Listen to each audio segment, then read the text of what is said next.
सप्तफेणी गछ बा कैक्टस गछ एही उष्ण शुष्क मरुभूमि परिस्थिति किपरि बंची थाए। तापरे ए पाइन गछ एपरि ठंडा पहाड़ी अंचल किपरि बंची थाए एवं पद्म गछर पत्र गुड़िक बा पद्म फूल गुड़िक जल उपरे भासी थांती। तबे एगुड़िक किपरि ही थाए चलंतु एही वीडियो रे एहाको बुझिया पई चेष्टा करिबा। तबे आमे पूर्वरु देखिथिले जे जीवजंतु माने तांकर परिस्थान रे बंचिबाकू जे विशेष गुण गुड़िक विकसित करिसंती सेगुड़िक अनुकूलन कुहा जाय बा सेमाने निजकू अडाप्ट करिनियंती।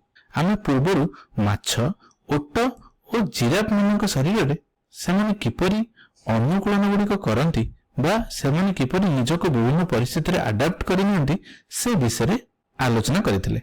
तबे गछ माने मध्य तांकर परिस्थान रे बंची रहबा पई अनुकूलन बा निजको अडाप्ट करिनियंती। तबे हम पूर्वरु देखिचंती जे गछर पत्र गुड़िक बाष्पीकरण सहाय्य रे जल गुड़िक निज शरीर वायुमंडल को हराई देइथांती। तेणु गछर प्रमुख आवश्यकता होची जे जल संचय करिबा।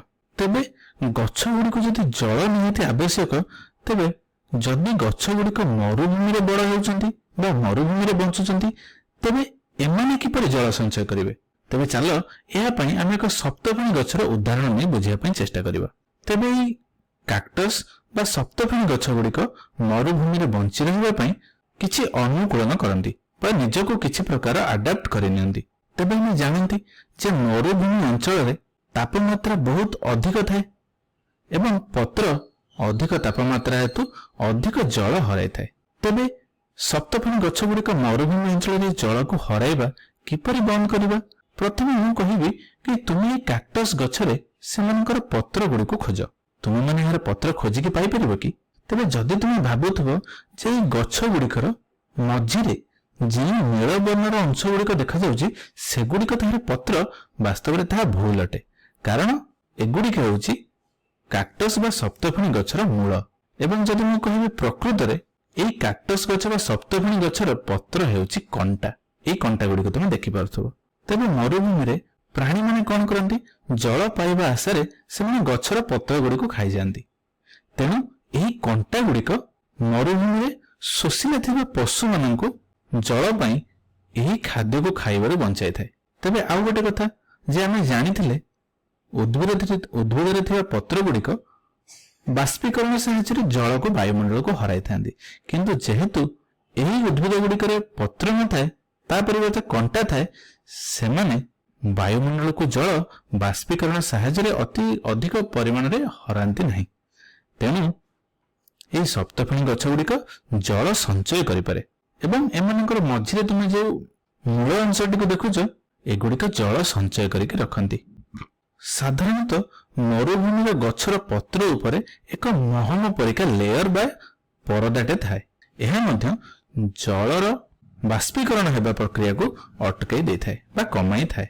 कारण पत्र उपरे थिबा ए महम परि पतला परदा गुड़िक जल को वायुमंडल को बाष्पीभूत हेबा को अति सहज रे दिए नाही एवं शेषरे एही गछ गुड़िक अति गभीर मूल एवं चारिआड़ को बिछाड़ी होइथिला परि भिन्न भिन्न चेर मूल गुड़िक रखि थांती।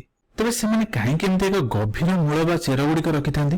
कारण मरुभूमि अंचल रे जल गुड़िक माटीर बहुत तळे थाए। तेणु सेमानक मध्य माटीर बहुत तळु जल गुड़िक संग्रह करिया पड़िबो। तेणु सेमाने अति गभीर मूल बा चेर गुड़िक रखि थांती। ता छडा सेमाने किछि छोट छोट चेर गुड़िक एंती किछि माटी सहित लागि अवस्था रखि थांती। कारण जतबेले वर्षा हुए माटी ऊपर जो पानी गुड़िक पड़े से पानी रु एई माटी संस्पर्श रे थिबा चेर गुड़िक एहाको शोषि नियंती। ए गुड़िक होची किछि विशेषता बा अनुकूलन जहाको हम इंग्रजी रे अडाप्टेशन बोली कहउचंती। जहा सहायता रे मरुभूमि रे थिबा कैक्टस बा सप्तफेणी गछ गुड़िक सेमानकर जल गुड़िक संचय करके रखि थांती। तबे चलो हम एक पाइन गछ को उदाहरण भाव में देखा। यही गछ माने साधारणतः ठंडा और पहाड़ी अंचल में मिलता।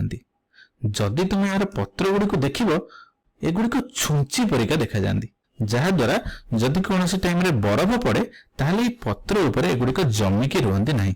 जेहेतु यही पत्र गुड़िक छुंची परिका मुनिया होता है ଏଗୁଡ଼ିକ ବରଫକୁ ମଧ୍ୟ ଚିରି ଦିଏ ଏବଂ ବରଫର ଅଧିକାଂଶ ଭାଗ ତଳକୁ ପଡ଼ିଯାଏ। ଏମିତି କିଛି ତୁମେ ଉଦାହରଣ ସାହାଯ୍ୟରେ ଦେଖିପାରିବ। ଏବଂ ପରିଶେଷରେ ଆମେ କିଛି ଗଛ ଗୁଡ଼ିକ ଦେଖନ୍ତି ଯାହାର ପତ୍ର ଗୁଡ଼ିକ ଜଳ ଉପରେ ଭାସିକି ରହିଥାନ୍ତି, କାରଣ ଏହି ପତ୍ର ଗୁଡ଼ିକ ସାଧାରଣତଃ ବଡ଼, ଚଉଡ଼ା ଏବଂ ଜଳ ଉପରେ ଭାସିଥାନ୍ତି, କାରଣ ଏହି ପତ୍ର ଗୁଡ଼ିକ ମଧ୍ୟରେ ଅନେକ ଗୁଡ଼ିଏ ବାୟୁ ରହିବା ପରି ଫାଙ୍କା ସ୍ଥାନ ରହିଥାଏ। ଯେହେତୁ ଏହି ପତ୍ର ଗୁଡ଼ିକ ମଧ୍ୟରେ ବାୟୁ ରହିଥାଏ, ତେଣୁ ଏହି ପତ୍ର ଗୁଡ଼ିକ ଜଳ ଉପରେ ଭାସିଥାଏ। ଯଦି ତୁମେ ସ୍ପଞ୍ଜକୁ କଳ୍ପନା କରୁଥିବ, ଏହି ସ୍ପଞ୍ଜ ମଧ୍ୟ ତା ମଧ୍ୟରେ ଅନେକ ଗୁଡ଼ିଏ ଫାଙ୍କା ସ୍ଥାନ ଥାଏ ଯାହା ମଧ୍ୟରେ ବାୟୁ ରହିଥାଏ, ଏବଂ ଯଦି ତୁମେ ଏହି ସ୍ପଞ୍ଜକୁ ଜଳ ଉପରେ ରଖିବ, ଏହା ମଧ୍ୟ ଭାସିବା ପାଇଁ ଲାଗିବ, କିଛି ଏହିପରି। ସେହିପରି କିଛି ଜଳଜ ଉଦ୍ଭିଦ ମାନଙ୍କର ପତ୍ର ଗୁଡ଼ିକ ମଧ୍ୟ ପାଣି ଉପରେ ଏମିତି ଭାସି ବୁଲିଥାଏ। ଏବଂ ଏହି ପ୍ରକାର ଗଛ ମାନଙ୍କର ମୂଳ ଅତ୍ୟନ୍ତ ଛୋଟ ଛୋଟ ହୋଇଥାଏ, କାରଣ ସେମାନେ ତାଙ୍କର ଛୋଟ ଛୋଟ ଚେର ସାହାଯ୍ୟରେ ମଧ୍ୟ ଆଖପାଖର ଜଳ ଗୁଡ଼ିକୁ ଶୋଷଣ କରିନିଅନ୍ତି ଏବଂ ତା ସହିତ ପୋଷକ ଉପାଦାନ ଗୁଡ଼ିକୁ ମଧ୍ୟ ନେଇଯାଆନ୍ତି। ତେଣୁ ଏମାନଙ୍କର କୌଣସି ବଡ଼ ମୂଳ ରହିବା ଆବଶ୍ୟକ ନାହିଁ। ତେଣୁ ସେମାନଙ୍କର ମୂଳ ବା ଚେର ଗୁଡ଼ିକ ଅତ୍ୟନ୍ତ ଛୋଟ ଛୋଟ ହୋଇଥାଏ ଏବଂ ଏମାନଙ୍କର ପତ୍ର ଉପରେ ମଧ୍ୟ ଏକ ମହମ ପରି ଲେୟର ରହିଥାଏ।